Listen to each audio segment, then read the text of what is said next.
দিদি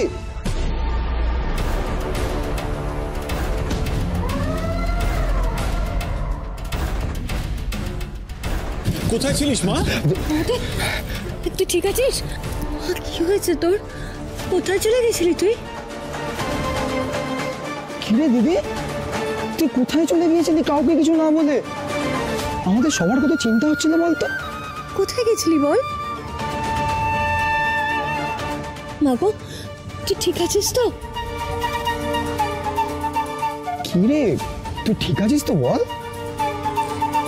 আমি ঠিক আছি ভাই।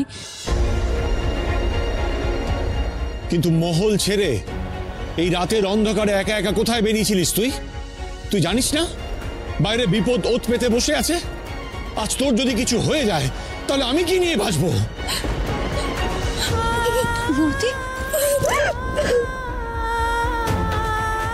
বাবা বাবা, অন্যায় করলি তুই, আবার কান্নাকাটি করে রাজ্য জয়ও করবি তুই? বাহ কামিনী, কি হলো রে মা? কাঁদছিস কেন?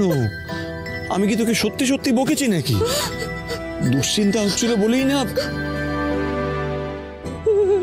থাক মহারাজ, ওকে আর কিছু বলবেন না। কি জানি মেয়েটা কি ঝড় মাথায় করে ফিরেছে,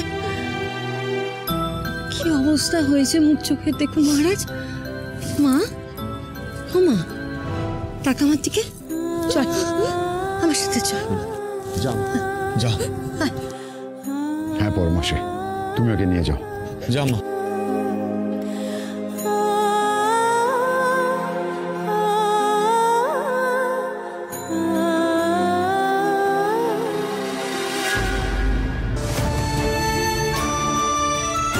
বাবা, তোমাকে আমার অনেক কিছু বলার ছিল যে।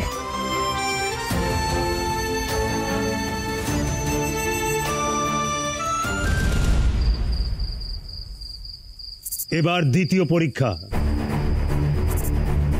চোখে কাপড় বাঁধা অবস্থায় ওই গাছের গুড়িতে আঁকা লক্ষ্যের ঠিক মাঝখানে যে তীর গেঁথে দিতে পারবে সেই হবে এই পরীক্ষা বিজয়ী।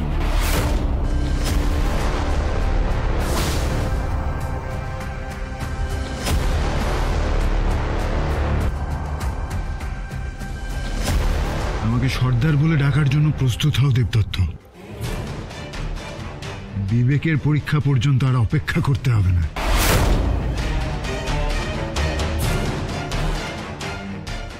দুজনেই চোখে কাপড় বেঁধে নাও।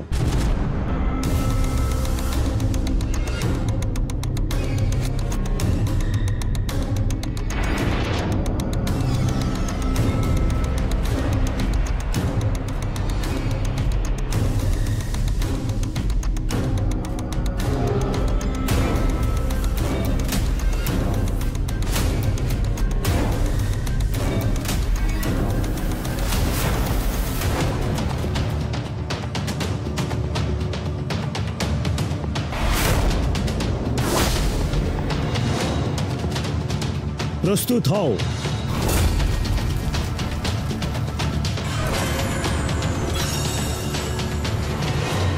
এক,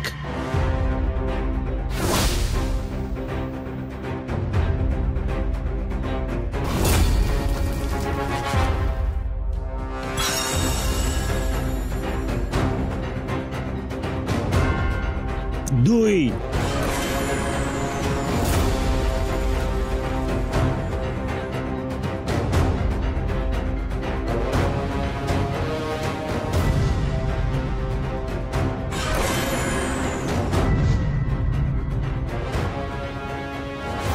তিন, তিন, তিন,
এর পরের পরীক্ষা কি? তাড়াতাড়ি তাড়াতাড়ি বলো বুড়ো বাবা, আমার আর দেরি সহ্য হচ্ছে না।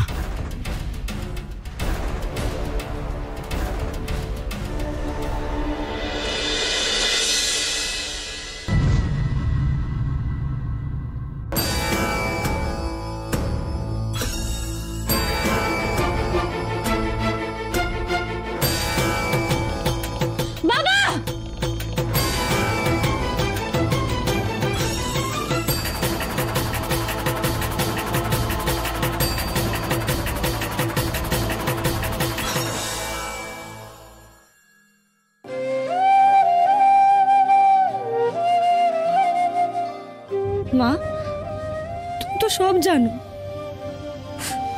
ভয় আতঙ্কে আমি দিন দিন কেমন গুটিয়ে যাচ্ছি।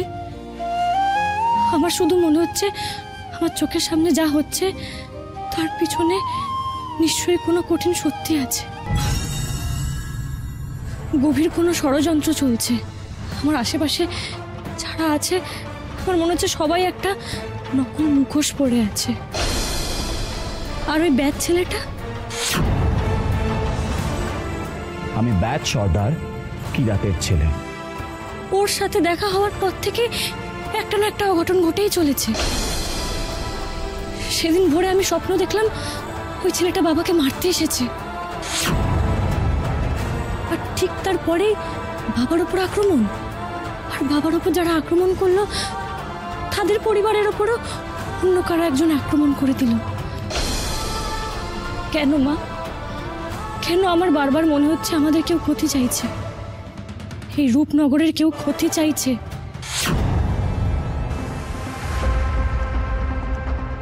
এবার হবে বিবেকের পরীক্ষা। এই পরীক্ষার ফলই বলে দেবে কে ব্যাদেদের সর্দার হওয়ার যোগ্য।